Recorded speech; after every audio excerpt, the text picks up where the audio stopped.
kelima start. Dan juga ada Burai. Hanya di sini.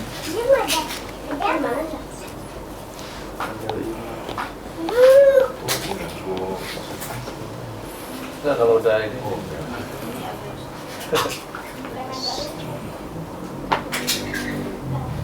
Soalnya udah di follow banyak ya begitu tuh. Masih nggak ada ya. Ini ada suara ini. Tadi Salah. tadi itu belum di. Tadi belum makan timnya. Lupa. Suaranya. Di jalan sih. Ada gambar doang ya? Kalau YouTube ada suara doang, gambarnya diem. Sinyalnya nggak ada. Jadi ada dua ya. Itu sama Instagram di kampus. Ini bagus nih koneksi. Apa tuh, Bay? Terus nih. Wih, sama awal ya, telepon. Oh, telepon.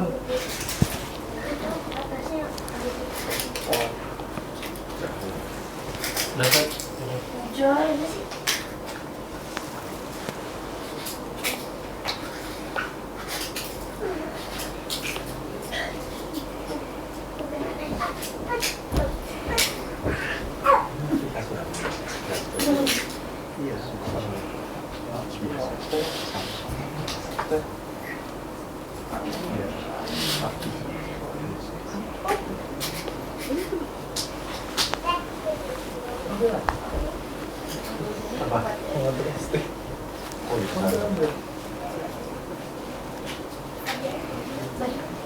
Pasti muhajirin. Dikasihkan. Anak muhajirin. Waalaikumsalam.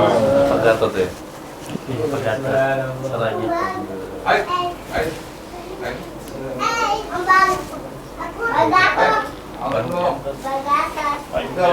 Udah pintar mau satelitnya. Baru lihat ya. Masya Allah. Pak Darmadil, Pak.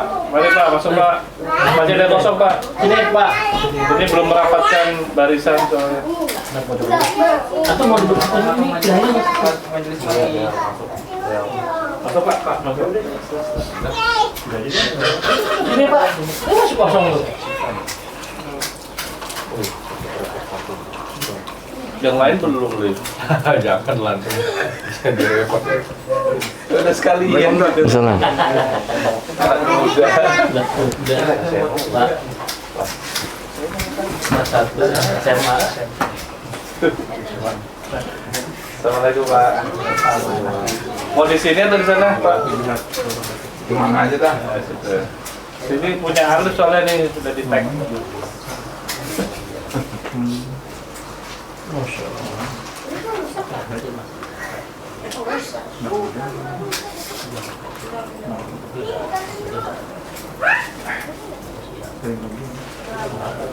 No, kalau air putih cuma ini doang ya? Ada satu juga nih. Ntar aja. Agak. Itu mana?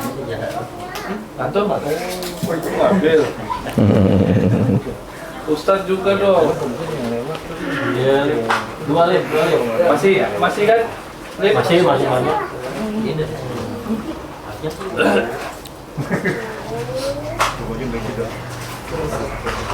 Ntar mana? Oh iya minum sekali nih, sini gelas. Ini.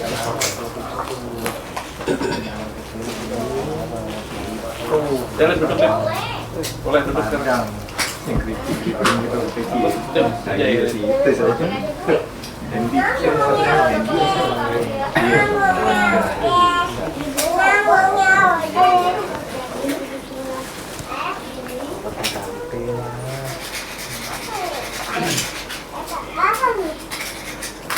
Udah, sudah.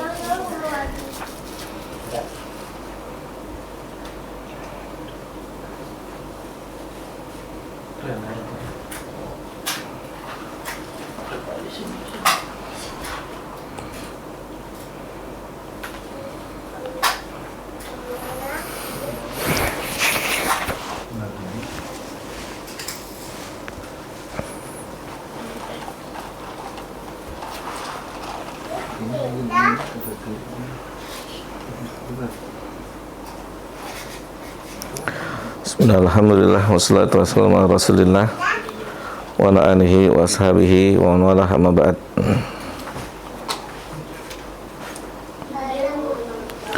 Baik, melanjutkan pembahasan sebelum Isya tadi.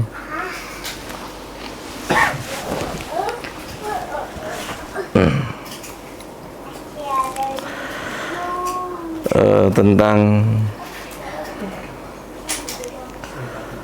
bagaimana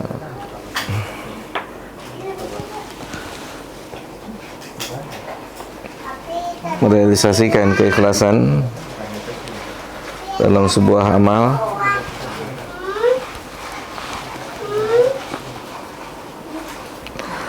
Maka para ulama kita mengarahkan agar terrealisasi keikhlasan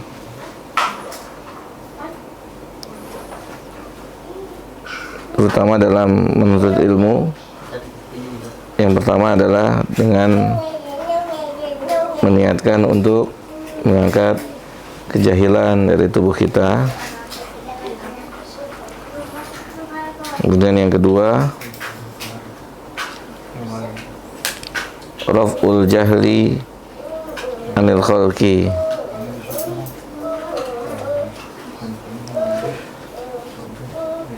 yaitu meniatkan untuk mengangkat kejahilan ataupun kebodohan dari pihak-pihak lain dengan cara bita'limihim, dengan cara mengajarkan mereka, wa irsyadihim lima fihi salahu dunyahum wa akhiratuhum wa akhiratihim, dengan cara mengajarkan kepada mereka, menunjukkan kepada mereka perkara yang bermanfaat untuk mereka di dunia dan di akhirat mereka.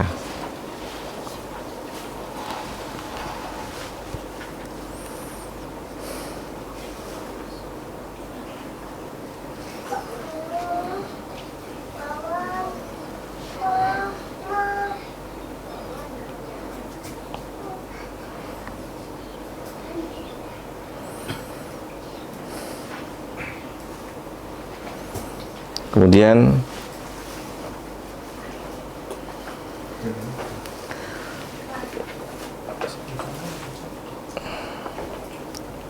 jadi ketika kita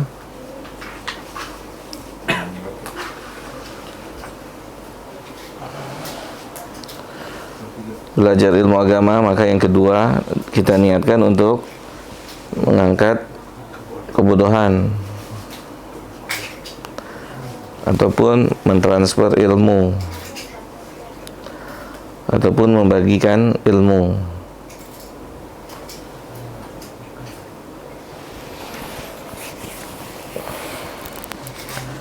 Di masa salaf dulu disebutkan oleh para ulama, ketika berbicara tentang hadiah,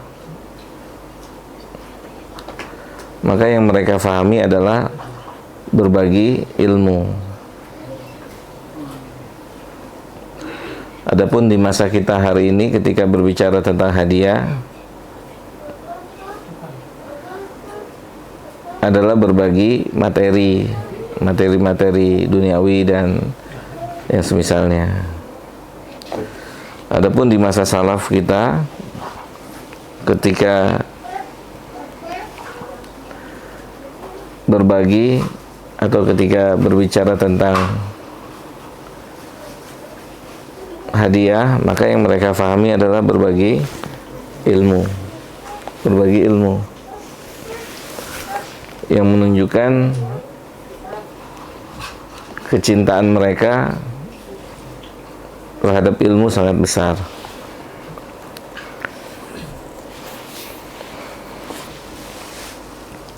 Adapun hari ini sudah mungkin sudah tidak dianggap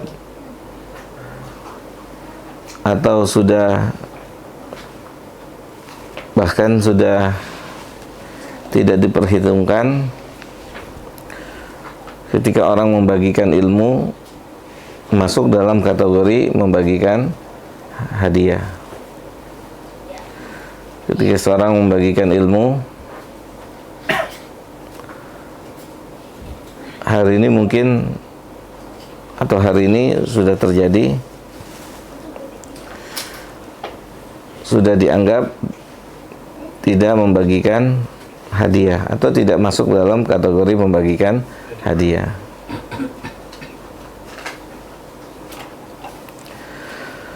Padahal hadiah termewah ketika ditimbang dengan timbangan keadilan, hadiah termewah adalah hadiah ilmu, terutama ilmu agama. Itu adalah hadiah termewah. Kalau dengan hadiah-hadiah selain ilmu kita bisa apa? Bisa bahagia misalnya, bisa melegakan tenggorokan, mengisi perut misalnya, atau bisa jalan-jalan misalnya. Tapi dengan hadiah ilmu, dengan ilmu yang dikasih, dengan ilmu yang dipunya, itu bisa mengantarkan kepada kebahagiaan yang sesungguhnya di negeri akhirat. Seperti itu. Kan tapi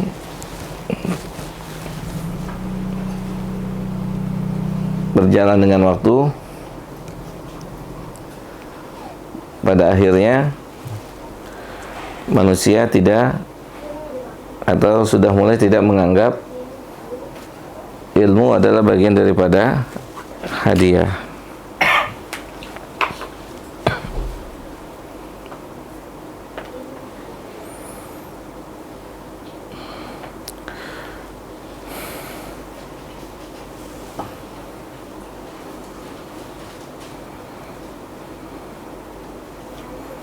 Kemudian yang ketiga adalah ihya'ul ilm wa hifdhuhu minad diya' atau minad daya'. Ketika kita menuntut ilmu dalam rangka untuk menghidupkan ilmu itu sendiri, menghidupkan ilmu,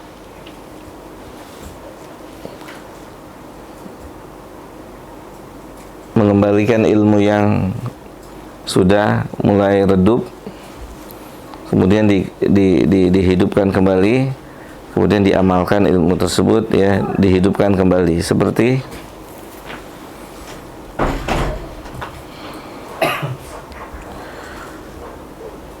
menghidupkan suasana belajar ataupun menuntut ilmu, menghidupkan suasana belajar ataupun menuntut ilmu.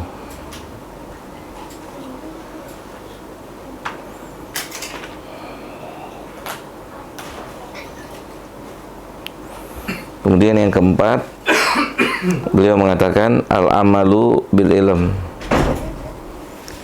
adalah kita berusaha untuk mengamalkan ilmu itu sendiri.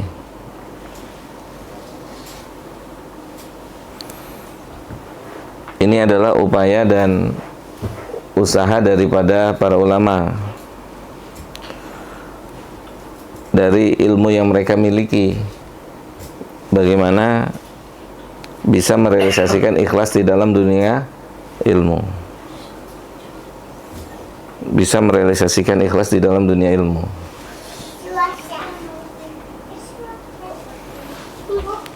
Baik, insyaallah nanti kita akan perluas lagi pembahasan ini. Sampai sini ada yang mau bertanya? Silakan.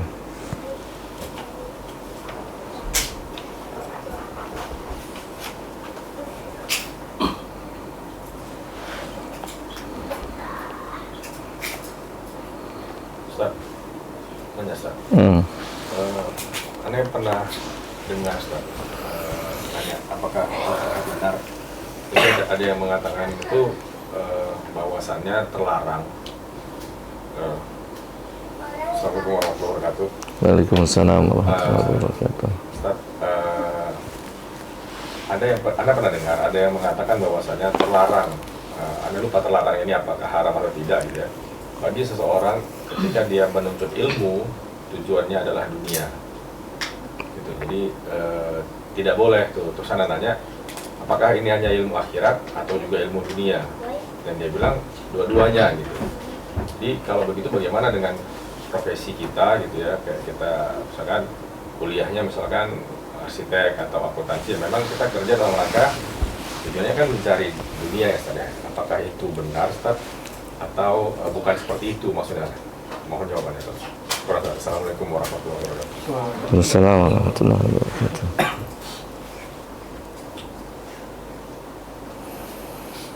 Ya. Ketika berbicara ilmu,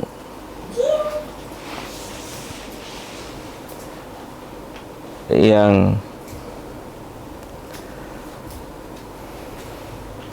dikategorikan bagian dari ibadah, maka tentu ilmu tersebut adalah ilmu agama. Ketika berbicara ilmu yang dikategorikan dalam sebuah ibadah, maka ilmu itu adalah ilmu agama.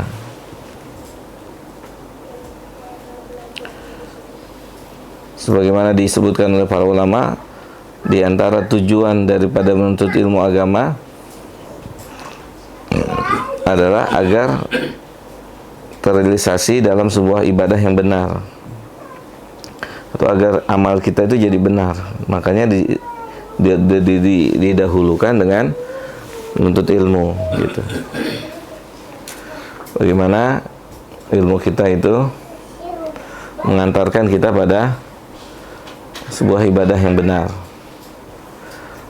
Maka ketika kita bicara seperti ini, maka ilmu yang dimaksud adalah ilmu agama. Dan ketika berbicara ilmu agama, maka dia seperti ibadah yang lain yang memiliki persyaratan ikhlas dan mengikuti sunnah Nabi Muhammad SAW.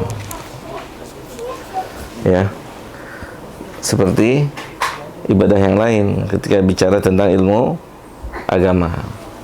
Ketika bicara tentang ilmu agama, maka berbicara tentang ikhlas dan mengikuti sunnah Nabi Sallallahu Alaihi Wasallam. Adapun perkara ilmu dunia, maka secara hukum asal dia tidak dihukumi wajib. Secara hukumnya fardu kifayah, enggak sampai fardu ain. Ilmu dunia. Adapun ilmu din fardu ain. Kalau ilmu dunia tentang duniawi, maka dia hukum asalnya fardu kifayah.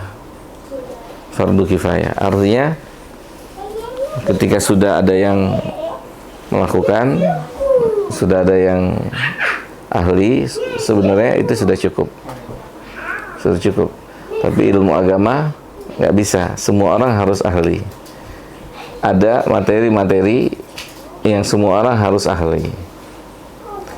Seperti bagaimana mentauhidkan Allah. Ini semua orang harus ahli. Tidak boleh sebagian orang. Ya. Semuanya harus ahli mentauhidkan Allah. Gitu. Kalau ilmu dunia ada ahlinya cukup, yang lain sudah nggak perlu. Ibaratnya tidak diwajibkan. Dengan bahasa lain tidak diwajibkan. Tapi ilmu akhirat, ilmu agama, ada sebagian dari ilmu yang tidak semua orang harus menguasainya. Seperti ilmu mentauhidkan Allah.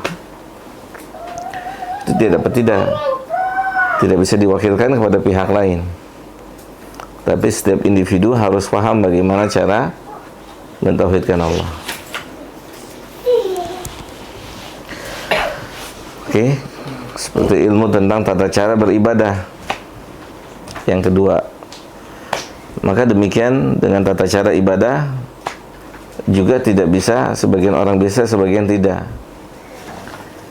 Tapi setiap manusia harus mengerti tata cara ibadah yang benar. Gitu. Setiap manusia harus mengerti, harus paham tentang tata cara beribadah yang benar. Adapun ilmu dunia tidak. Adapun ilmu dunia enggak. Ya. Contoh nih, anak kasih contoh nih. Tuh, apa tuh namanya? Martabak sama tahu. Ini bisa jadi yang jual cuma lulusan SD. Ya enggak? Tapi bisa cari duit tuh. Dunia kan? Tentang ilmu dunia begitu. Antum punya skill satu aja, hidup antum beres sudah. Iya enggak? Antum punya skill aja satu. Martabak tuh misalnya, apa? Roti. Udah selesai. Antum gelutin aja di situ. Selesai. Rezeki antum dari situ. Tapi urusan agama nggak bisa begitu. Antum harus ngerti ini, harus ngerti ini, harus ngerti ini, harus ngerti ini. Tapi urusan dunia, antum nggak perlu. Antum kuasain aja pembikinan apa tuh roti satu. Ya, antum nggak ada keharusan untuk mengerti bikin tahu. Cukuplah dengan roti sudah jadi antum. Ya nggak? Ada nggak orang kaya raya dengan jualan sesuatu? Ada? Lulusan SD atau bahkan nggak sekolah. Untuk urusan dunia itu kayak gitu. Kalau urusan agama nggak bisa begitu. Tapi antum harus ngerti tahu, antum harus ngerti tempe, harus ya nggak? Antum kuasain aja dunia pertahuan tuh, ya kan? Satu aja antum punya skill, beres, beres nggak? Beres, jalan hidup antum. Cuman yang harus kita ketahui, biasanya kita itu nggak sabaran dalam menekuni sesuatu, terutama urusan dunia ya. Nggak laku, geser. Dari tahu cireng nggak laku, geser. Cimol. Harusnya itu bertahannya di situ, ada masanya. Ada masanya nanti laku, ada masanya nanti nggak laku, ada masanya rame, ada masanya sepi. Tanya aja tukang tahu tuh, kan begitu. Ada masanya. Antum kuasain aja tuh dunia pertahuan. Hidup antum. Hidup nggak? Hah? Hidup. Jualan tahu, dikuasai tuh. Tahu basah, tahu kering, tahu isi. Pokoknya antum kuasai jenis-jenis tahu. Selesai, untuk urusan dunianya selesai. Selesai nggak? Selesai. Kuasain aja dunia pertahuan. Iya kan? Anda rasa banyak sudah jadi apa? Hal yang konkret. Orang yang tidak berpendidikan tinggi, punya harta yang banyak, sahih, pendidikannya nggak tinggi, tapi dia kuasai satu bidang, soal sepatu misalnya, soal sepatu, kan itu soal sepatu ilmu, dibutuhkan orang, butuh nggak? Hah? Butuh. Ya, cuman itu dia kendalanya, kita kadang nggak sabar, harusnya sabar, terus bertahan. Nah, adapun ilmu agama antum nggak boleh atau nggak bisa antum kuasai satu aja, tapi antum harus ngerti ibadah, antum harus ngerti muamalah, karena semuanya ada perhitungannya, gitu. Dan antum bikin tahu kan nggak dipersyaratkan ikhlas. Antum nggak dipersyaratkan harus sesuai dengan sunnah Nabi. Gimana sunnah Nabi bikin tahu? Coba. Paham nggak? Cara bikin tahunya sunnah Nabi itu kayak gimana? Gitu. Maka yang lebih tepat, yang dipersyaratkan adalah ilmu agama. Gitu. Yang lebih tepat, yang dipersyaratkan adalah masalah atau perkara yang berkaitan dengan ilmu agama. Adapun untuk ilmu dunia, maka tidak dipersyaratkan ikhlas dan mengikuti sunnah Nabi. Sekarang antum mau belajar kedokteran, caranya bagaimana gitu. Antum mau dunia perbengkelan misalnya itu, cara mengikuti sunnah nabinya seperti apa, sementara nggak ada perbengkelan di masa lalu, sehingga dia kembali kepada hukum asal, boleh-boleh saja, dan antum tidak berdosa ketika tidak memenuhi persyaratan kedua ini dalam urusan dunia.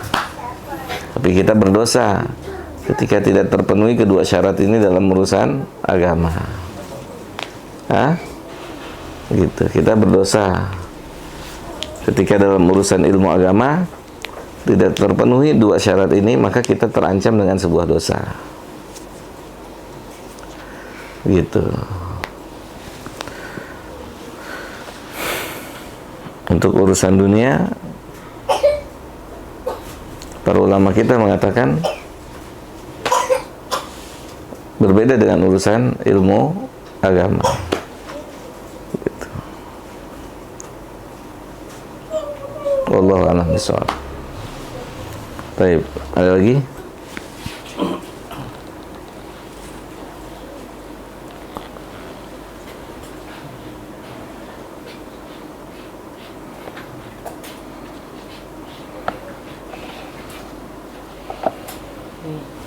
Ini poin penting juga buat penuntut ilmu. Karena kan penuntut ilmu tuh keumumannya baik berjalannya waktu akan ada masa tutur kan.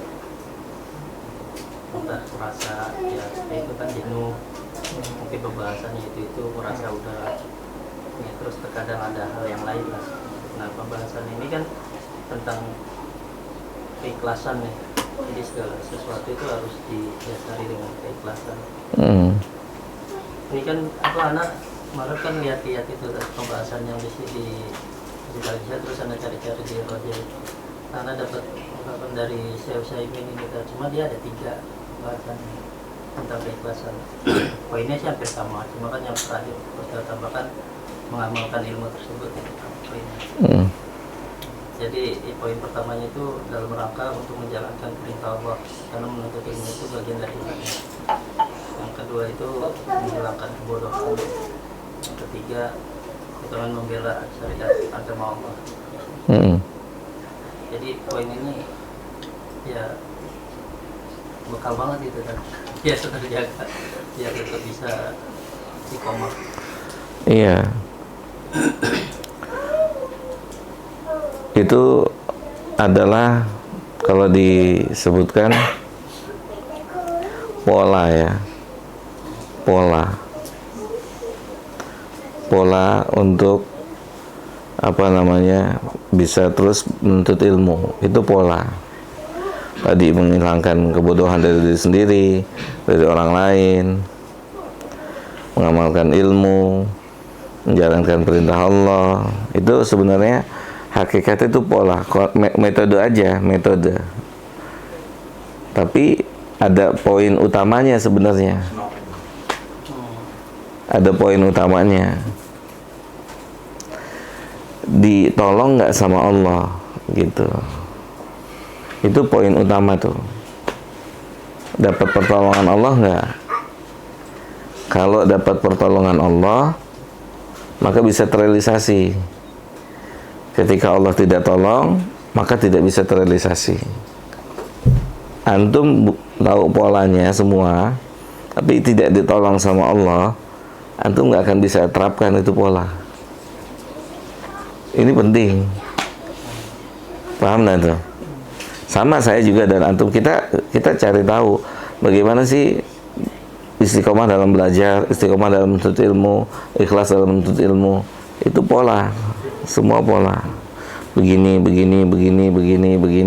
Tapi untuk merealisasikan ini semua, itu butuh pertolongan Allah. Itu yang dibutuhkan.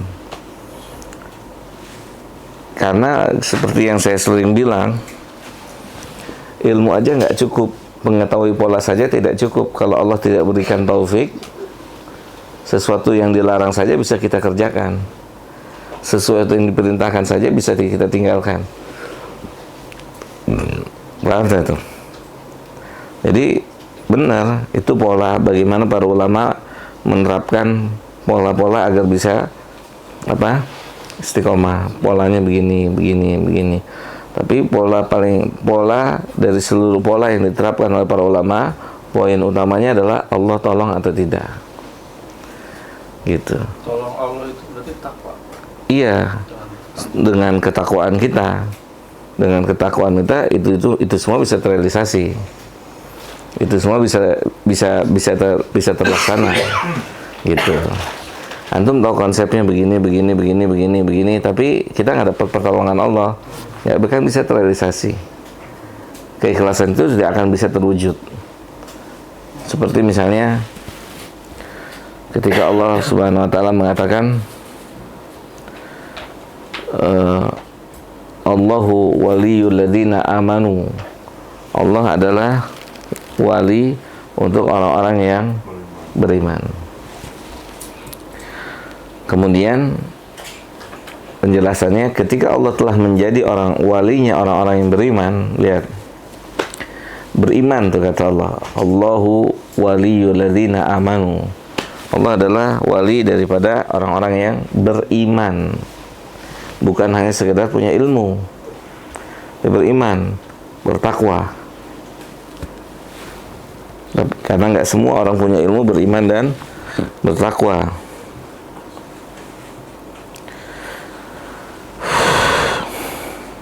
Kemudian Allah mengatakan yukhrijuhum minadh-dhulumati ilan nur.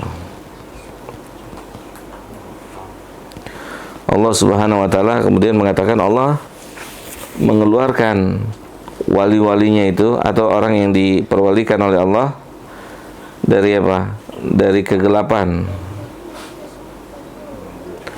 ya, menuju cahaya. Lihat, antum perhatikan tuh kata Allah.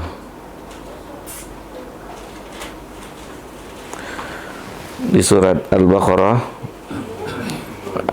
ya, dalam surat Al-Baqarah, Allahu waliyu alladzina amanu. Allah adalah wali. Di antaranya dalam surat Al-Baqarah banyak ayat-ayat yang serupa dengan ini.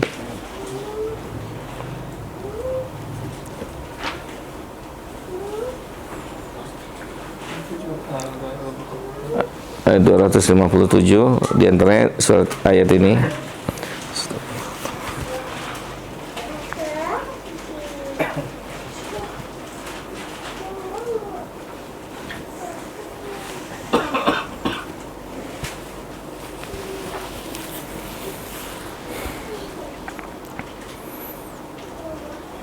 Kemudian kalau Allah sudah jadi wali untuk orang-orang yang beriman, maka yukhrijuhum minadh-dhulumati. Allah akan mengeluarkan mereka dari kegelapan menuju cahaya.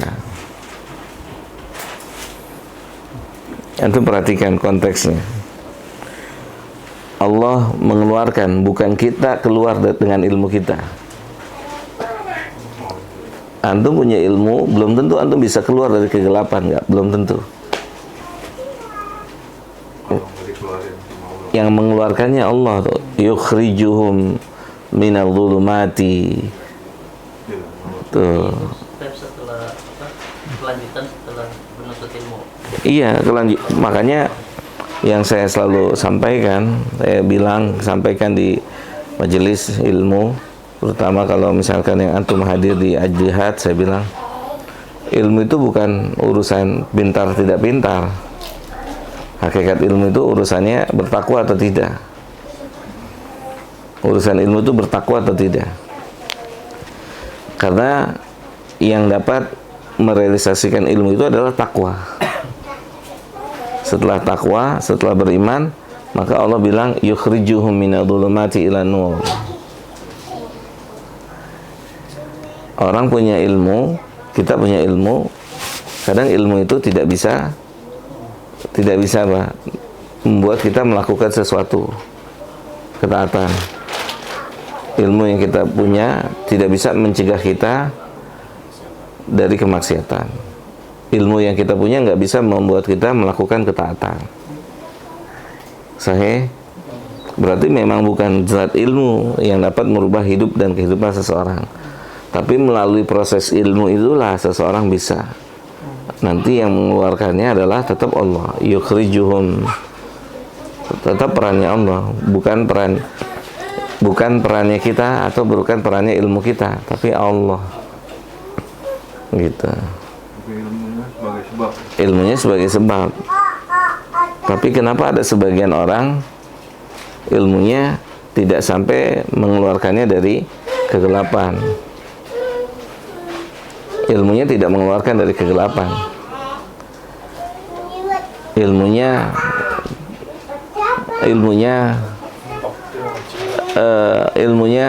apa namanya? Tidak merubah dirinya. Ilmunya tidak merubah dirinya. Gitu. Tidak ada perubahan lahiriah dan batiniah dalam kehidupannya. Ilmunya nggak berubah. Gitu. Karena hakikat menuntut ilmu kan tadi dua, mengerjakan atau meninggalkan.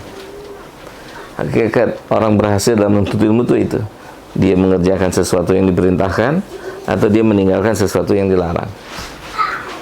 Itulah hakikat keberhasilan itu.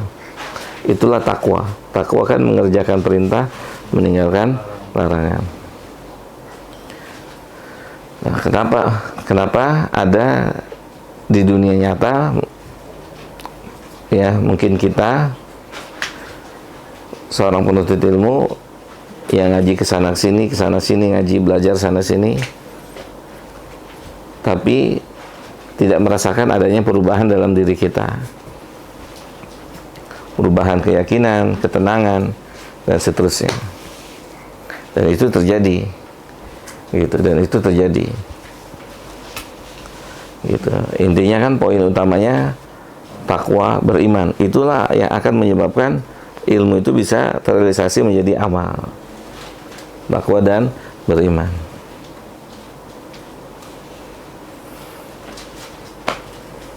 Makanya di situ bunyi ayatnya, yukhrijuhum.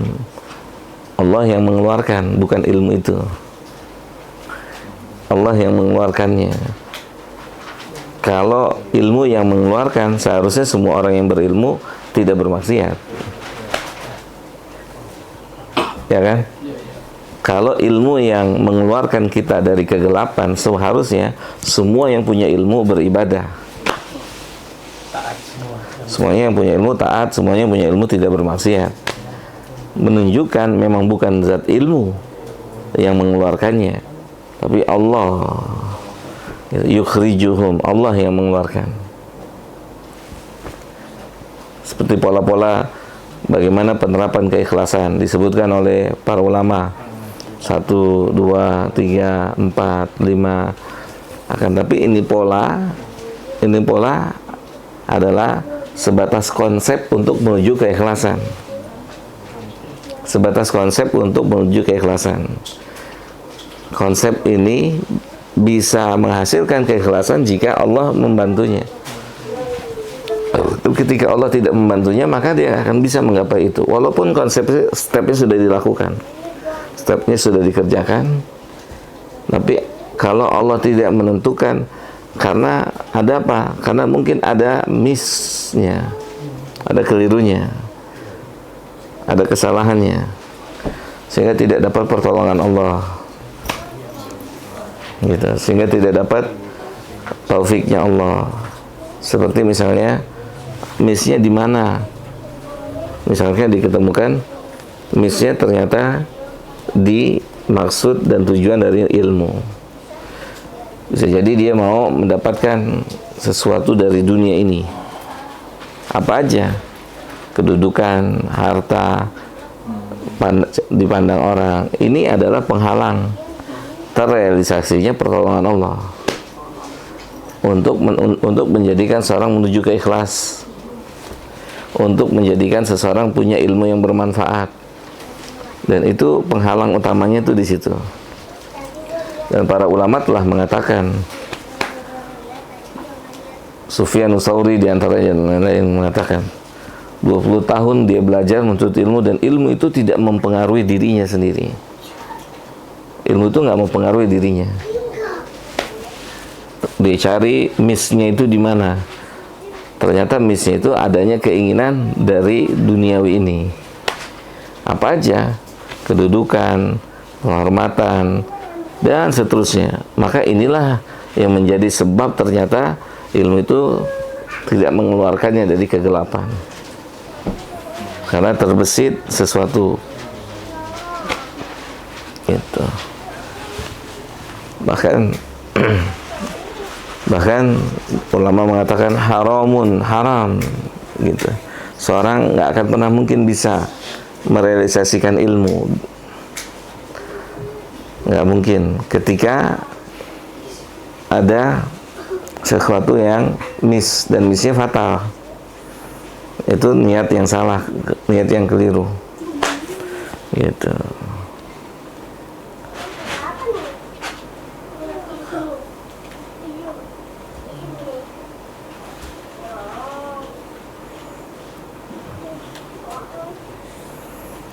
Makanya ketika kita lihat cara ulama belajar, cara ulama menuntut ilmu, durasi mereka belajar, durasi mereka menuntut ilmu, itu sesuatu hal yang menakjubkan, satu hal yang luar biasa. Dari waktunya, ya kan, dari waktunya, dari biaya yang keluar, dan seterusnya. Ini suatu yang menakjubkan. Dan itulah mereka yang telah mendapatkan taufik Allah, taufiknya Allah, sehingga seperti itu kehidupan mereka gitu. Bahkan para ulama, sebagian ulama mengatakan jika kesibukan memiliki istri lebih dari satu memalingkan dari kesibukannya dari ilmu, maka tidak dianjurkan dia nikah, karena ilmu lebih utama. Masya Allah.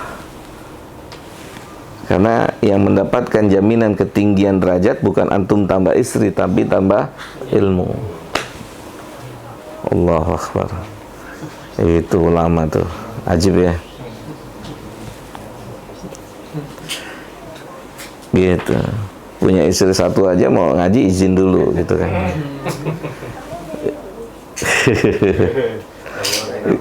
Izinnya ngumpet-ngumpet tuh. Istri kedua udah pokoknya nggak boleh ngaji. Udah selesai. Hah? Gitu. Iya, sebagian ulama mengatakan demikian. Kalau antum sebagai penuntut ilmu, gitu. Kalau antum bergelut di dalam dunia ilmu, makanya di antara perkataan yang pernah ditanyakan oleh Syekh bin Baz rahimahullah, kurang lebih ya, ketika menanyakan kepada Syekh Abdul Razak hafizahullah, kenapa antum nggak ta'adud, tidak menikah kembali? Di antaranya ilmu, kesibukannya dengan ilmu gitu. Atau iya, karena kesibukan dengan ilmu sudah menguras waktu,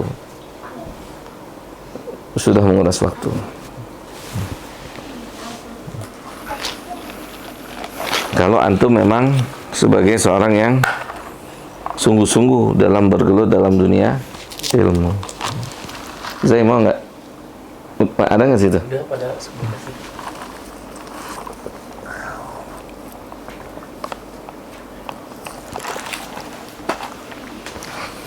Begitu.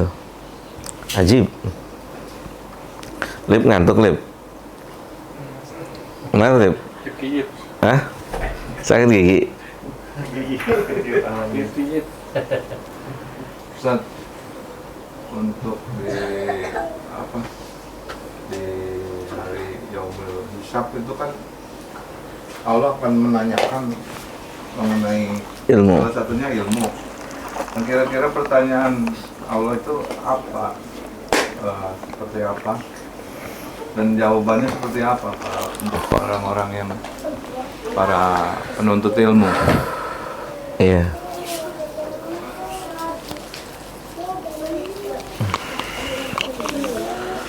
Penuntut ilmu, Pak Gatot,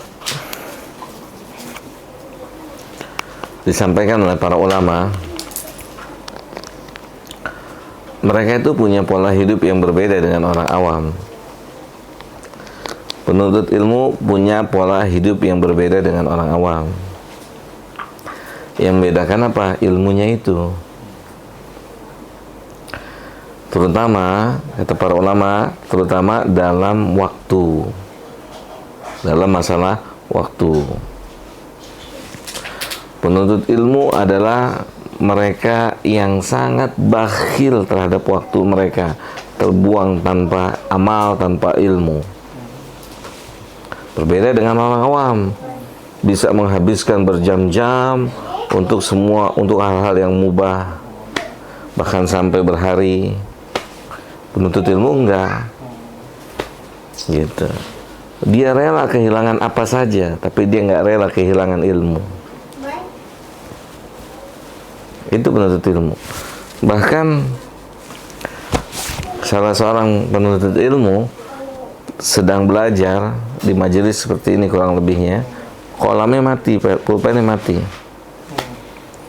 Dia bilang langsung, ada yang mau jual pulpen nggak 2 juta? 2 juta Pak? 2 juta kan tinggi. Siapa yang mau beli jual pulpen 2 juta? Anak beli. Saking nggak mau keluar dari majelis ilmu. Mendingan dia bayar 2 juta atau lebih daripada dia kehilangan faedah ilmu. Allah, itu kan penuntut ilmu. Hah? Ajib. Lebih baik dia bayar mahal untuk kolam daripada pulpen, daripada dia harus keluar menghabiskan waktu. Ketika menghabiskan waktu, maka dia akan terlewat ilmu. Ilmu dia akan terlewat. Sampai seperti itu para ulama kita. Gitu, sampai seperti itu. Makanya mereka menjadi orang-orang yang kokoh dalam ilmu. Orang-orang yang tangguh dalam dunia ilmu. Nah, di antara bentuk pertanyaan, antum bisa lihat misalkan hadis Nabi SAW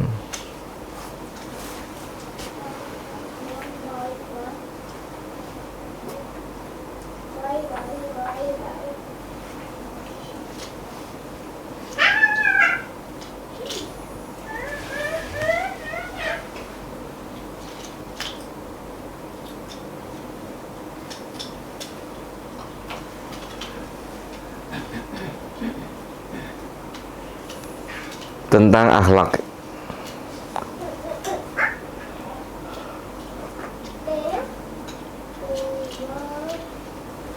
Imam Nawawi mengatakan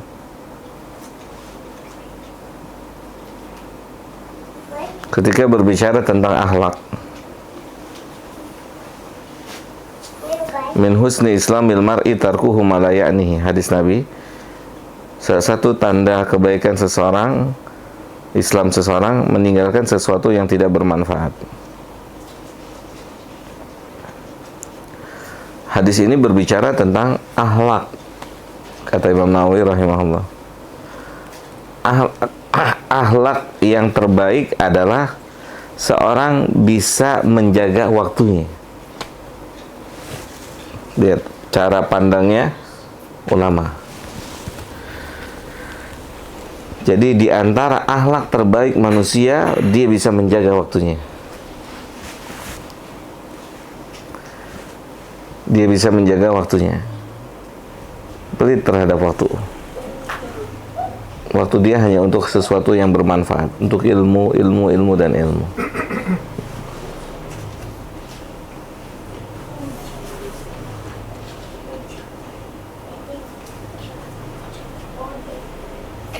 Karena menjaga waktu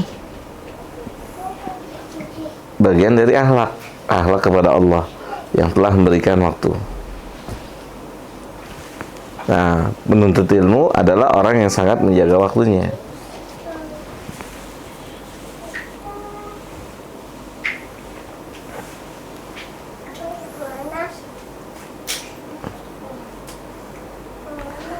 Dan Allah bertanya besok di hari kiamat. Salah satu pertanyaan Allah adalah tentang ilmu. Ilmu itu menjadikan kita seperti apa?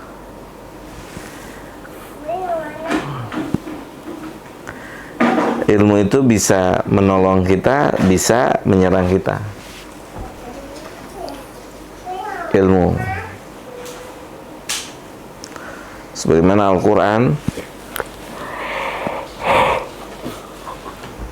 Nabi mengatakan hujjatun laka aw alaika. Al-Quran itu bisa menjadi penolong antum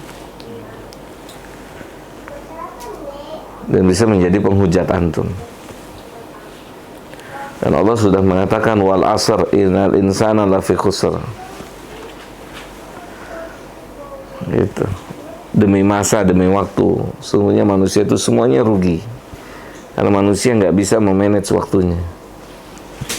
Keumumannya.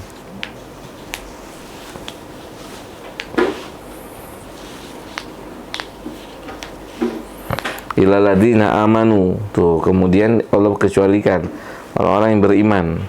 Ilaladina amanu wa amilus solihati, beramal soleh, menasehati dalam kebaikan, menasehati dalam kesabaran.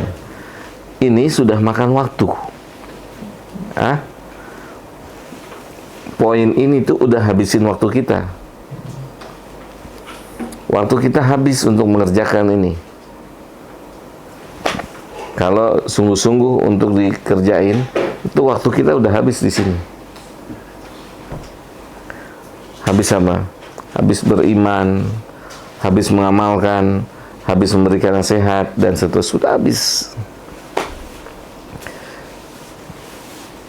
Sepertinya nggak ada waktu lagi untuk sesuatu yang lain. Karena waktu kita sudah habis di situ. Gitu. Tapi Allah Jalla dzikruhu masih membolehkan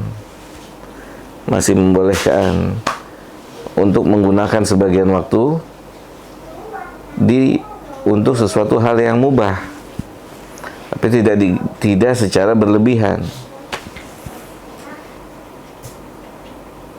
Coba nih ya, sekarang kita lihat.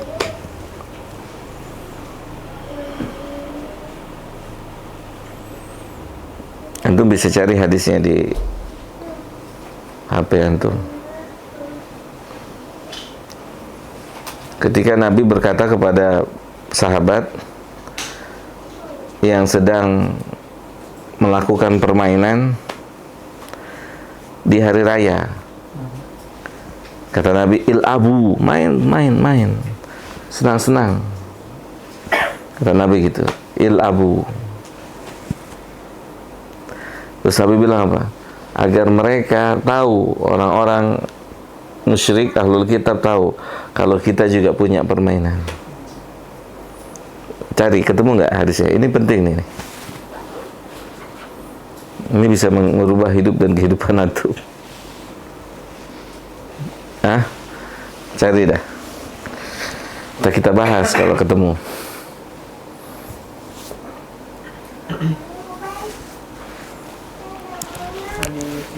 Coba. Anak yatim pas hari raya Idul Fitri. Coba baca dulu. Nabi bilang il'abu, terus main, terus.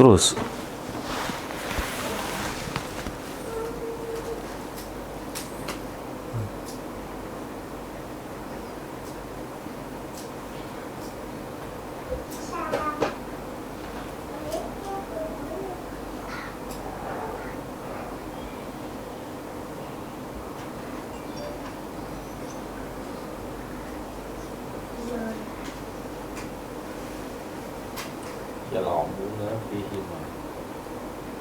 Ada?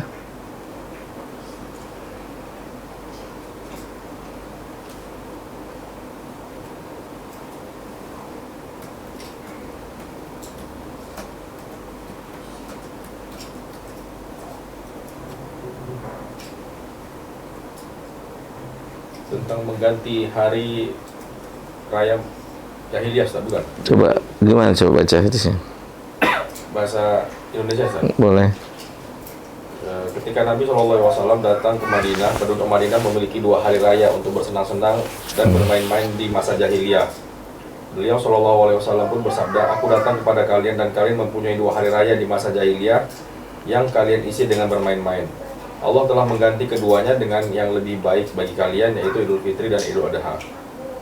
Iya, di antara itu. Tapi ada hadis yang khusus Nabi mengatakan kepada satu kaum,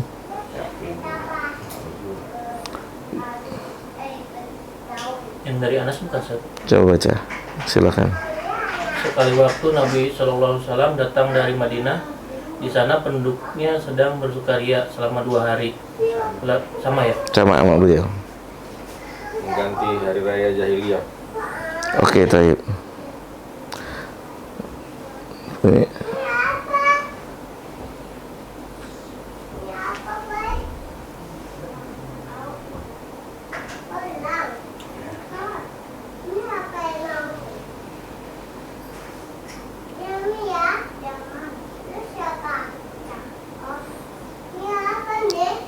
bermainlah wahai Bani Arfadah, tuh bunyi hadisnya gitu.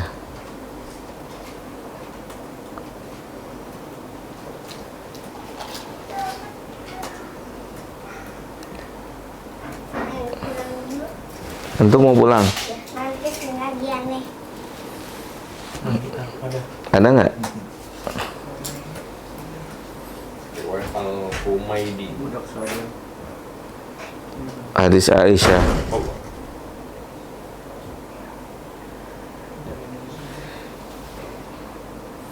Perintah dari Nabi, il'abu ya Bani Arfidah.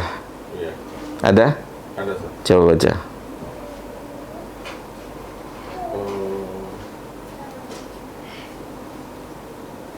Tapi bukan hadis ya ini. Cuman kutipannya cuma itu aja, Ustaz. Bermainlah wahai Bani Arfidah. Terus? Ya, bermainlah saudaraku. Bahkan bergembira dan bermain di waktu itu bukan hanya melepas segala lelah dan menikmati cair dan hangatnya suasana, namun juga pahala menghidupkan syiar yang kita raih.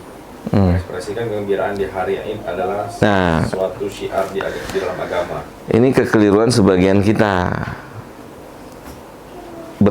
Berdalil dengan ini, banyak main pakai ini, tapi antum harus tahu kan ini hari raya. Paham nggak? Sebagian kita menggunakan ini untuk selalu bermain Di luar hari raya. di luar hari raya, menghabiskan waktu. Padahal ini hari raya. Paham nggak antum? Tapi sebagian kita menggunakan ini sebagai dalil, oh boleh, itu Nabi aja nyuruh main. Loh, belajar yang bener tong, gitu kan. Jangan semua dewe gitu kan. Apa? Iya, antum harus tahu itu kan hari raya. Bisa dipahami nggak dia? Makanya Abu Ray sekarang jarang touring. Masya Dibayar. Sama aneh juga jarang sering ngikutin beliau. Itu kan faedah ilmu. Iya kan? Itu kan faedah ilmu. Karena dari saya juga yang salah. Kenapa, Ustaz? Iya, kan anak juga yang bawa dulu. Ya kan? Namanya kita ada orang yang nggak sombong untuk minta maaf, Uray. Anak yang bawa, antum dulu main motor sering gitu kan. Hah? Siar kan itu. Iya. Touring. Atau bukan sebatas motor aja, karena kita di motornya aja ya. Ya. Karena kita di motor, tapi di tempat yang lain juga. Kadang orang menggunakan hadis ini untuk sebagai sebuah alasan apa? Boleh, ini buktinya boleh bermain. Bro, antum baca yang bener. Hari-hari mereka tuh habis untuk belajar, ibadah. Sampai di hari raya aja mereka mau ibadah. Paham nggak? Sampai di hari raya mereka mau ibadah, mereka mau konsentrasi. Nabi bilang enggak, abu main, hari ini main, terus main. Paham nggak tuh? Makanya Nabi bilang apa? ya'lamil yahud wan nasara, agar Yahudi dan Nasara dia tahu kalau kita juga punya permainan, punya hari untuk itu. Tapi bukan Tiap hari. bukan setiap hari, setiap saat, setiap pekan, setiap bulan. Enggak, itu hari raya. Begitu. Kalau Nuno dulu setiap bulan, Pak. Nuno bulan. Kalau Nuno Aburai berarti aneh juga gitu. Ya namanya belajar ya, Yudo ya kan. Semua orang belajar kan, ada ilmu. Yudo setiap minggu. Yudo setiap minggu. Dari setiap hari, setiap minggu. Iya, semua kan proses belajar, Lip. Proses belajar. Alip kalau datangnya lebih dulu, ini motor di motor itu ada 3 ya. Ada Versys, X-Max, apa? Satu lagi, Pulsar. Tuh motor. Coba.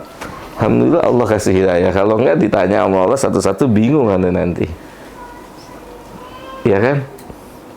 Antum belum ya waktu motor ini berjejer belum datang sini ya? Karena lihat Ustadz di sekolah aja, Insya Allah nih kok Motornya ganti lagi.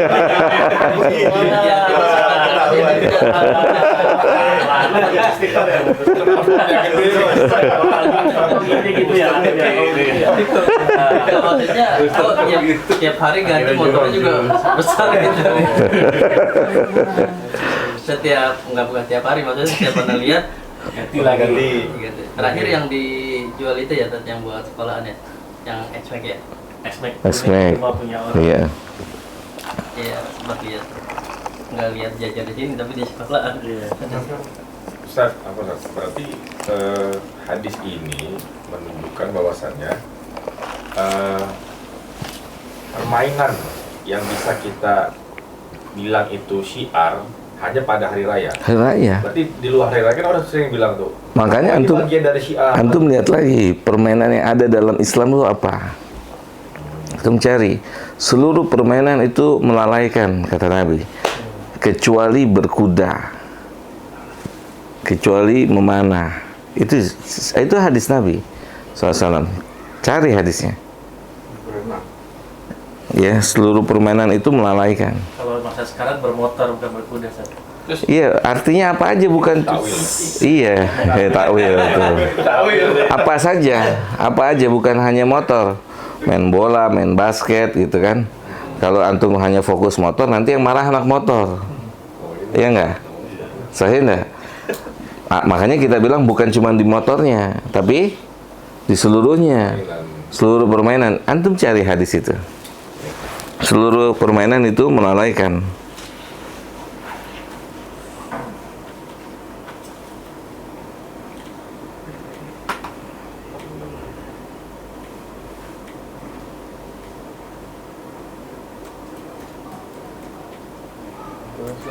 Ada nggak?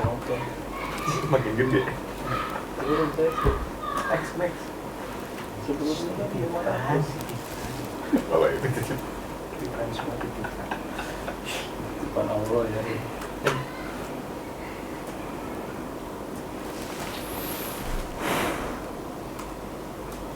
Mungkin sahabat ya tuh di jalan. Habis tentang permainan melalaikan.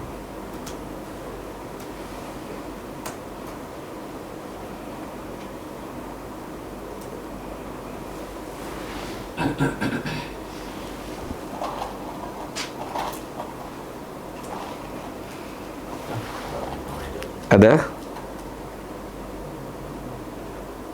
Yang dari ini, Ustaz, bukan dari hadis Sahih Ahmad Tamiji. Di antara tanda kebaikan dalam Islam, seorang adalah tanda kebaikan meninggalkan hal yang tidak bermanfaat baginya. Bukan. Itu hadis umum. Tadi sudah dibaca yang itu. Ini benar, segala sesuatu yang tidak mengandung zikirullah padanya maka itu adalah kesia-siaan. Main-main kecuali 4 perkara, Nah, terus apa? yaitu mendahului guru suami dengan istrinya, melatih kuda, memanah, dan mengajarkan berenang. Iya, seluruhnya berarti lalai. Besok jual deh. Itu kan hadis yang bicara. Makanya berangkat dari situ lah mulai dijual satu-satu tuh. Tek tek tek tek gitu. Kalau sekarang kan buat ke masjid. Nah, mungkin kita manfaatin untuk itu. Gitu. Pemanfaatannya motornya tetap ada atau kendaraan ada, tapi pemanfaatannya sudah mulai berbeda. Gitu.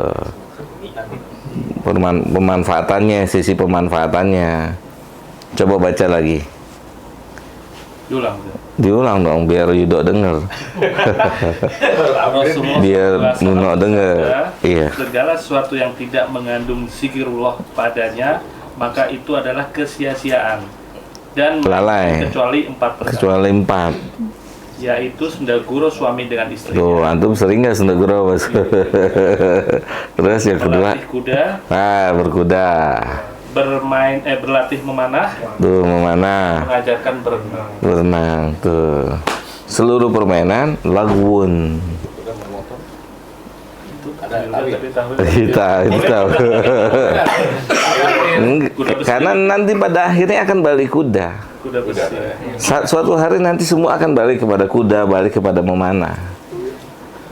Gitu. Memanah udah lumayan banyak. Berkuda banyak. Mahal ya. Kalau itu disamakan dengan binatang apa aja boleh tak? Enggak. Oh pakai apa? Oh pakai kambing. Burung. Begitu artinya. Semua kan proses ya. Semua proses. Itulah fungsinya ilmu. Dikit. Pulsa dijual. Apa? Pulsa dijual makanya Ustaz biar nggak Antum beli X-Max dia. Sama aja. Iya sebenarnya kan gimana pemanfaatannya, ya kan? Gimana pemanfaatannya? Kalau memang hari ini ada ini adalah kendaraannya, nggak ada masalah sebenarnya. Cuma sisi pemanfaatannya, ya kan? Sisi pemanfaatannya. Karena kesombongan nggak bisa lihat dari situ. Kan Nabi juga ketika ada seorang yang melihat ini orang sombong nih, sendalnya bagus, rambutnya rapi, dia pikir sombong. Kata Nabi, sombong bukan dilihat dari situ. Kata Nabi, al-kibr batul haq wa ghamtunas. Sombong adalah menolak kebenaran dan merendahkan manusia. Nggak ada hubungannya dengan apa yang dia pakai. Nggak ada. Kalau merasa di hati gitu, Nah, beda tuh. kalau itu urusan dia sama Allah, ya nggak? Urusan dia sama maksudnya seneng aja gitu, namanya ungkapan baru gitu. Iya. Terus hati seneng itu apa itu ungkapan sombong? Sombong kembali kedua. Antum merendahin orang nggak? Gitu. Kalau antum dengan itu merendahkan orang, sombong. Motor bujet banget sih. Itu ada pulsa gitu. Pulsa bisa sombong. Nah itu Pak Gatot, masalah waktu gitu. Jadi penuntut ilmu makanya nih, anak kemarin bilang sama teman-teman nih, ya jujur aja, kita masih suka manasin motor, touring sih enggak ya Bre.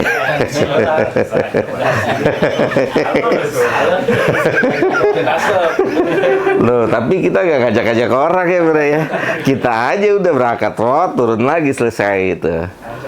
Ajak Ustaz. Itu nggak boleh Ustaz, nggak ngajak-ngajak.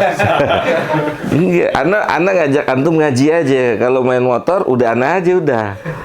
Gitu ya kan, kecuali antum ngaji sama anak. Kalau anak nyemperin Ustaz.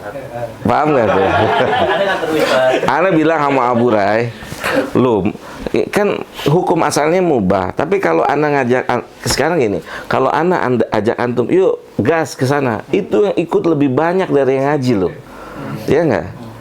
Ya kan gitu. Kalau diajak ngaji kan kehitung, tapi kalau diajak gas itu jadi antum ngajak orang untuk lalai, ya nggak sih? Kalau misalkan Ana dengan teman-teman ini kan memang hari-harinya penat dengan apa? Dengan pelajaran. Untuk pagi Senin sampai Ahad Pak, coba. Gitu. Makanya begitu ke puncak 2 berdiri tuh. Wah. Ya mudah ya. Begitu ketemu puncak 2 tuh Abu Rai tuh.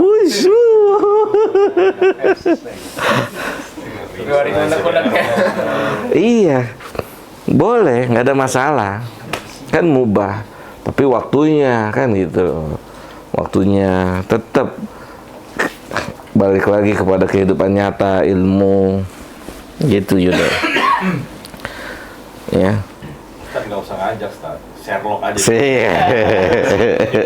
ya, tipis tuh. Karena fasilitasnya ada. Apa? Karena fasilitasnya ada. Masih ada, iya.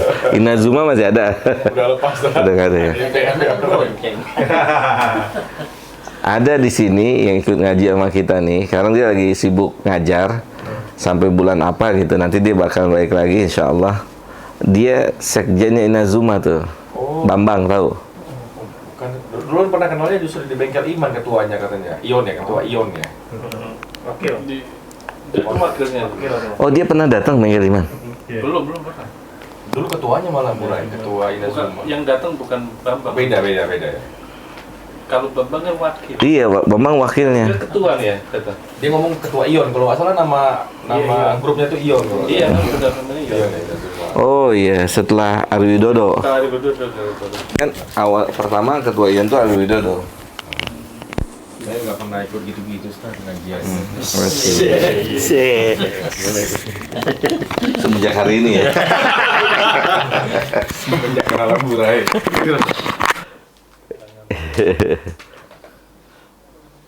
Ya semua kan ilmu ya Wiyut ya.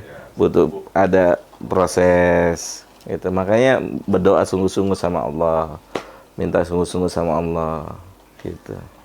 Kayak anak sendiri atau juga nggak ngerti apa ya? Nggak ngerti sama diri anak sendiri sekarang ini.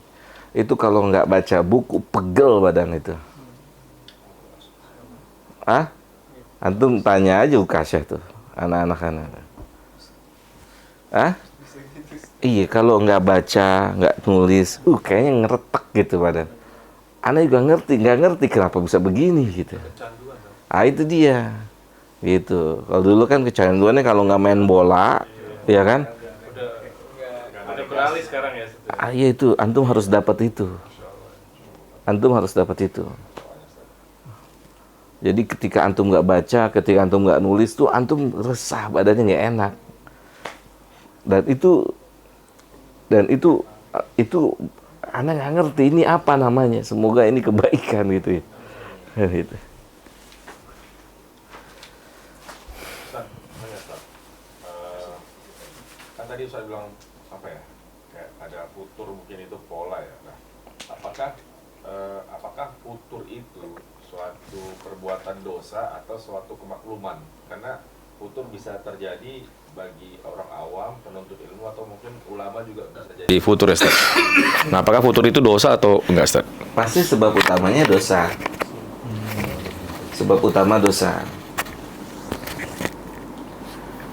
Karena nggak mungkin seseorang mendapatkan sesuatu keburukan tanpa sebab.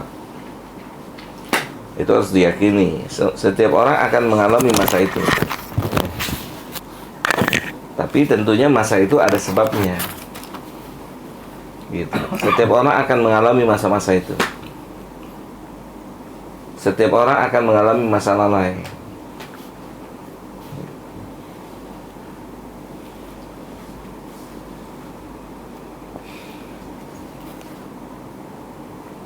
Efek dosa ya. Dan tentunya itu efek dari perbuatan dosa. Nggak bisa kita cari kambing hitam, nggak bisa. Udah kita yang salah, pasti kita yang salah. Maka solusi dari futur itu bertobat. Tobatan nasuha. Agar semangat itu kembali. Antum mau tanya Ustadz A, Ustadz B, Ustadz C, nggak akan bisa menyelamatkan antum. Tobatan nasuha. Minta ampun sama Allah. Minta dikembalikan semangatnya. Minta diberikan kekuatan kembali. Gitu. Kamu tidak, setiap orang akan menjumpai masa itu. Dan itu bagian dari dosa kita. Dan itu ujian dari Allah. Bagaimana kita menyikapi futur? Gitu. Makanya apa? Makanya diperintahkan untuk dijaga keistiqomahan itu. salah satu yang menyebabkan futur itu istiqomahnya dijaga. Ketika istiqomah tidak dijaga, maka akan jadilah futur. Terus harus dijaga. Capek memang, letih. Antum lihat muka-muka para ulama itu. Mukanya muka-muka capek itu, letih. Tapi bahagia. Gitu. Tapi bahagia. Karena dia menjaga agar bisa masuk surga gitu kan. Bagaimana bisa nggak nyemplung di neraka. Begitu Adrian.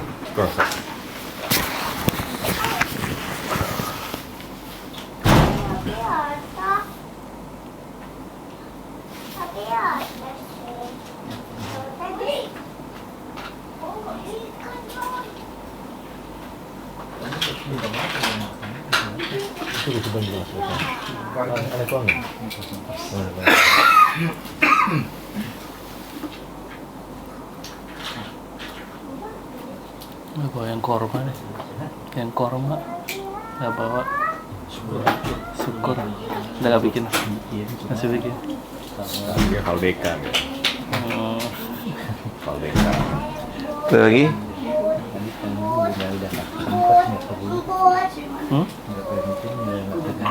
Nggak buru. Udah siap-siap siap-siap tidur. Kumpul satu teman-teman.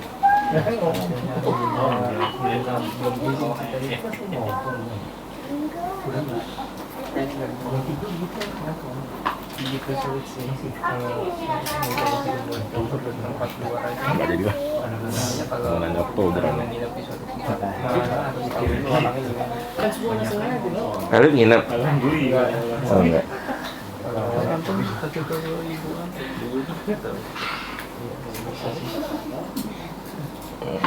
Ustaz, kalau memanah digantikan dengan menembak, Takwil lagi. ada hadisnya, ada hadis lain. Jadi namanya ramyu. Romyu itu memanah. Cuman penerjemah aja menerjemahkan menembak. Makanya ada ditulis di sini. Penerjemahnya Gitu, ya kayak hadis lain. Jauh banget. Mengungkapkan gini. Aku juga mau nanya itu tadi. yang Perbakin Al-Fatihah ayat 3, engkau menjinakkan kudamu, engkau menembak panahmu, engkau bermain dengan keluargamu. Apakah termasuk menembak? Menembak artinya kayak kita ya sama kayak targetnya bukan menembak ke yang lain, sama kayak memanah. Tembak awat. Tapi di panah juga bilangnya nembak kan. Hah? Iya sebenarnya itu semua gini. Memang karena gini, hukum apa namanya memanah dan berkuda itu suatu hari akan balik ke situ. Suatu hari itu akan nanti terjadi peperangan yang menggunakan kuda dan panah lagi. Suatu hari di suatu masa akan kembali ke situ. Makanya perintah dari Allah, kita diperintahkan oleh Allah, makanya Allah tidak menganggap itu sia-sia. Karena suatu hari kepake deh.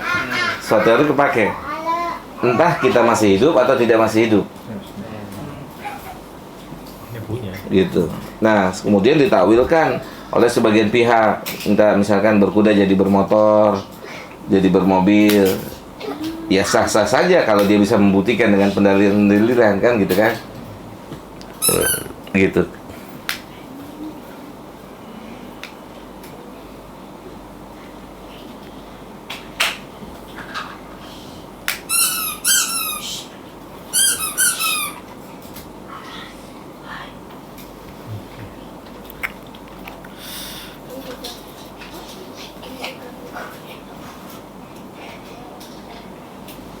Dan itu bukan untuk hadis itu aja sih, Teh.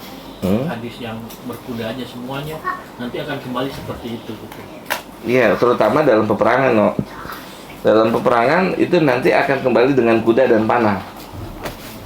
Gitu, jadi untuk konteks hadis ini, kenapa berkuda tetap ada, kenapa berpanah tetap ada? Karena suatu hari akan kembali ke situ. Antum lihat surat Al-Anfal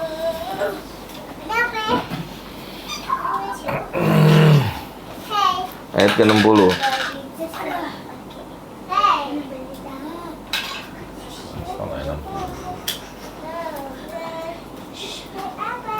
Lihat. Disebutkan lagi sama Allah khail kuda. Coba baca. 60. Ya, baca. Siapkanlah dengan segala kemampuan Nah, untuk kita disuruh untuk melakukan persiapan terus sepanjang masa. Karena suatu hari akan datang masa itu. Makanya Allah suruh persiapkan terus. Makanya tidak digolongkan perbuatan sia-sia ketika antum latihan kuda, ketika antum berenang.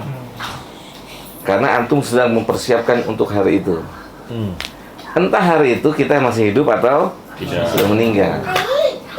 Jadi ketika antum mengkursuskan anak antum berenang, kemudian atau apa berkuda atau memanah, antum niatin untuk itu tuh. Walaupun itu dikemas dalam permainan. Oh, nah itu juga balik lagi, bukan untuk permainannya seharusnya. Ada kan Itu nanti udah salah tujuan, ya nggak sih? Udah salah tujuan nanti. jadi atlet panah misalnya, jadi atlet perenang. Ya sebenarnya nggak ada masalah selama terjaga auratnya. Tapi bukan itu tujuannya. Tujuannya isti'dad mastata'tum, mempersiapkan yang suatu hari akan terjadi lagi. Makanya tidak tergolongkan sia-sia. Gitu. Kenapa? Karena antum sedang mempersiapkan sesuatu yang diperintahkan oleh Allah. Fa'iddu mastata'tum. Gitu. Untuk apa? Untuk menghadapi mereka.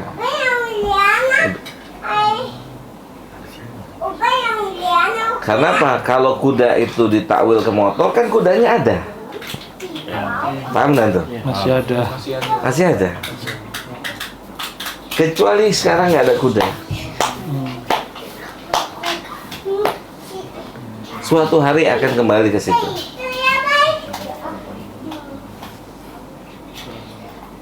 Jelas ya?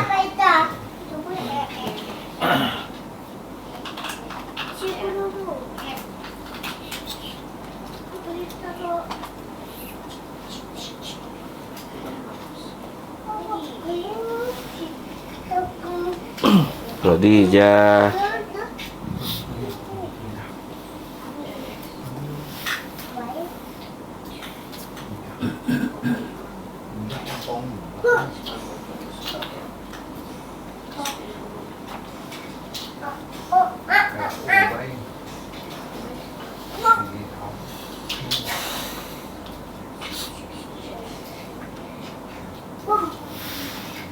Belum cari hadis tadi. Hadis suatu hari akan kembali ke kuda. Silakan cari.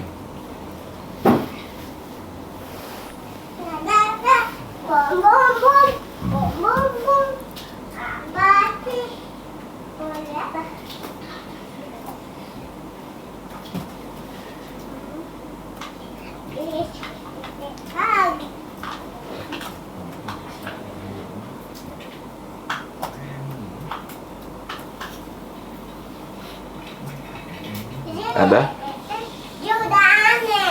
Dia udah mandi.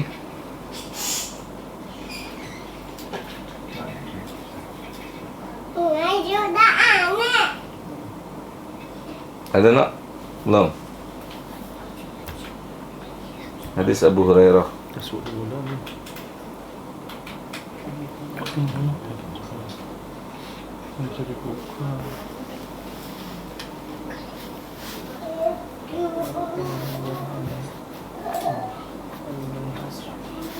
Dari Abu Hurairah, Rasulullah SAW bersabda, Irak Iya betul itu. Irak menahan dirham dan takarannya, Syam menahan mud dan dinarnya, Mesir menahan timbangan dan dinarnya. Kalian kembali seperti sedia kala. Kalian kembali seperti sedia kala. Kalian kembali seperti sedia kala. Ya, nanti akan balik lagi. Nanti akan balik lagi seperti awal.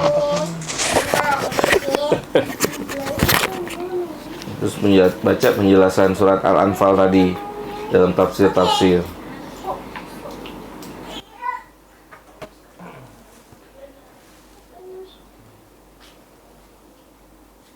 Walaupun sebagian tadi sebagian mentakwil memanah dengan menembak, sah-sah saja, boleh-boleh saja, gitu.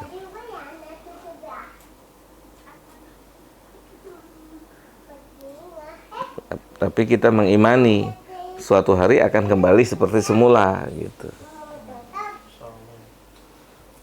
Makanya manah nggak hilang, paham nggak tuh? Makanya tetap ada. Berkuda nggak hilang, tetap ada. Kenapa? Karena suatu hari akan balik ke begitu. Kapan? Wallahu alam, kita tidak tahu. Selain itu semua takwil. Selain itu ditakwil. Harus butuh nas untuk takwil itu. Gitu. Karena kudanya ada, panahnya ada. Gimana mau gantiin kuda sementara kudanya ada? Berenangnya nggak bisa. Apa? Berenang. Berenang juga ada. Semuanya ada semua. Bahkan di hadis nabinya, Nabi bilang kalian akan balik seperti semula. Makanya antum baca penjelasan surat Al-Anfal tadi, fa'iddu, itu antum baca keterangan tafsir-tafsir itu. Siap? Ada nggak baca ayat tadi? Siapa aja? Dan siapkanlah untuk menghadapi musuh-musuhmu, Bismillah. orang-orang kafir yang selalu berusaha mencelakakanmu dan membatalkan agamamu. Kekuatan apa saja yang kamu sanggupi, yakni kekuatan akal, strategi, jasmani, senjata, dan apa saja yang kamu mampu, di mana kekuatan itu dapat membantumu menghadapi mereka. Termasuk dalam hal ini adalah berbagai bentuk keahlian membuat senjata perang dan perangkatnya seperti meriam, peluru, senapan, pesawat tempur, kendaraan darat dan laut, benteng, kapal, layar, tarik, perangkat-perangkat pertahanan, strategi, dan siasat yang dengannya kaum muslimin menjadi maju dan mampu menangkal ancaman musuh, termasuk belajar membidik, melatih keberanian dan seni perang. Oleh karena itu, Nabi SAW bersabda, ketahuilah bahwa kekuatan itu adalah memanah, membidik, termasuk juga mempersiapkan kendaraan yang diperlukan pada waktu perang. Oleh karena itu, Allah Azza wa Jalla berfirman, dan dari kuda-kuda yang ditambat untuk berperang, yang dengan persiapan itu kamu menggentarkan musuh Allah dan musuhmu. Lihat ini ada padanya pada masa itu, yaitu yang dapat menggetarkan musuh, dan hukum selalu beriringan dengan ilatnya. Jika memang ada sesuatu yang lebih menggetarkan daripadanya, seperti kendaraan perang darat, udara, di mana serangannya kepada musuh lebih telak, maka ia pun diperintahkan untuk diusahakan dan dipersiapkan. Bahkan seandainya ia tidak bisa dilaksanakan kecuali dengan mempelajari ilmu persenjataan, maka mempelajarinya adalah wajib, karena suatu perkara yang suatu kewajiban tidak bisa terlaksana kecuali dengannya. Maka dengan perkara tersebut hukumnya wajib, dan firman-Nya, kamu menggetarkan dengannya musuh Allah dan musuhmu dari kalangan orang-orang yang kamu ketahui bahwa mereka adalah musuhmu, dan orang-orang selain mereka yang kamu tidak mengetahuinya dari kalangan orang-orang yang akan memerangimu. Sesudah ini yang Allah berbicara kepada mereka dengan kekalahan, sedang Allah mengetahuinya. Oleh karena itu Allah memerintahkanmu agar bersiap-siap menghadapi mereka juga. Dan di antara perkara besar yang membantu dalam memerangi mereka adalah menginfakkan harta untuk berjihad melawan orang-orang kafir. Oleh karena itu Allah mendorong hal itu dengan firman-Nya, apa saja yang kamu nafkahkan pada jalan Allah, baik sedikit maupun banyak, niscaya akan dibalas dengan cukup pahala pada hari kiamat dengan berlipat ganda. Bahkan nafkah di jalan Allah akan dilipat gandakan menjadi 700 kali lipat sampai berkali-kali lipat. Dan kamu tidak akan dianiaya, dirugikan, yakni sedikit pun pahalamu tidak akan dikurangi. Ya, cukup. Gitu, ya. Ada lagi?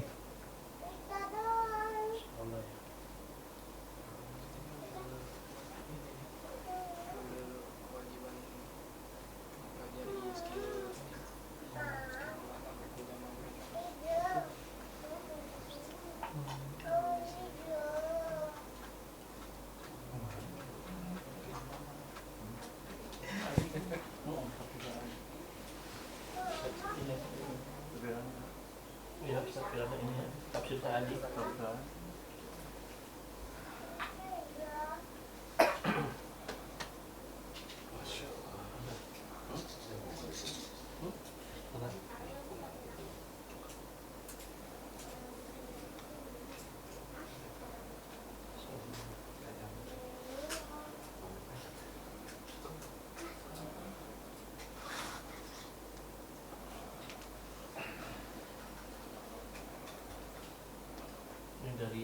dari kesenangan sampai ke ini ya, insyaallah ya Allah.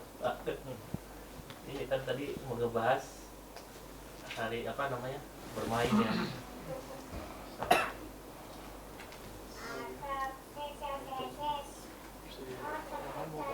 Siapa? Sekarang KLX apa? Dia mau lihat KLX apa? Kalau ini sih KLX karena belum belok ke X-Max ya. Bukan X-Max, X-Max kan aman. Si putih Vario. Oh, kalau mending KLX kali ya kalau kata misalnya. Iya. Wes. Jelas ya? Gitu Pak Gatot. Berawal dari pertanyaan Pak Gatot tadi mengenai waktu. Gitu. Waktu adalah sesuatu yang membedakan antara orang berilmu dan tidak berilmu. Waktu. Makanya ketika daurah di Malang kemarin, Syekh Albani rihlah, tapi rihlahnya belajar. Rihlah, tapi di tempat rihlah habis waktunya belajar. Gitu. Ada rihlah sama di bawah pohon, rindang, Syekh ngomong dicatat. Terus jadi cuman mindahin tempat belajar. Di tempat situ mereka belajar. Gitu. Bila sampai jam 12 ya. Masih ingat enggak? Masyaallah ya.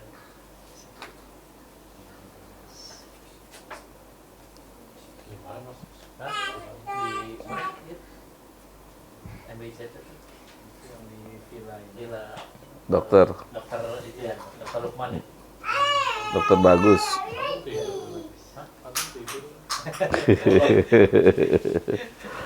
Enggak tidur alhamdulillah ya. Insyaallah.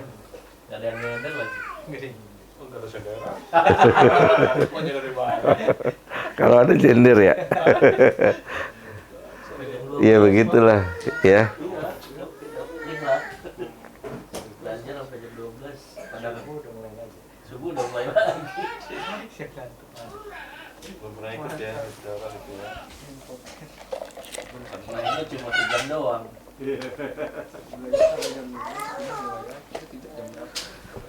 Begitu Yud. Lip. Karena hakikat dari ilmu adalah sebuah perubahan gitu. Perubahan.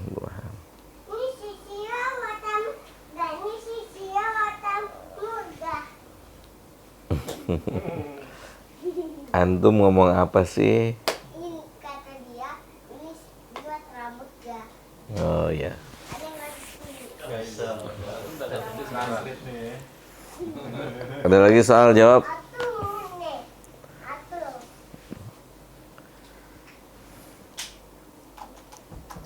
Kalau nggak ada kita cukup dulu sampai sini.